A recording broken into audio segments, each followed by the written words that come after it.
মানুষ প্রতিনিয়তই গুনাহ করছে, সগীরা কবিরা, জানা অজানা, গোপনে প্রকাশ্যে।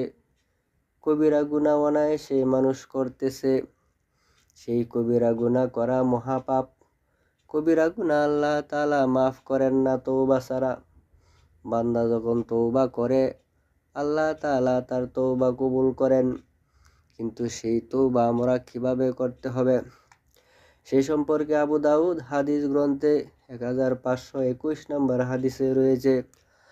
হযরত আবু বকর রাদিয়াল্লাহু তাআলা আনহু থেকে বর্ণিত, নবী করিম সাল্লাল্লাহু আলাইহি সাল্লাম বলেন, মানুষ যখন গুনাহ করে লজ্জিত হয়, আল্লাহ তাআলার কাছে সে তওবা করে 2 রাকাত নফল নামাজ করে আল্লাহ তাআলার কাছে প্রার্থনা করে, আল্লাহ তাআলা তখন ওই তওবাকারীর বান্দার গুনাহ ক্ষমা করে দেন।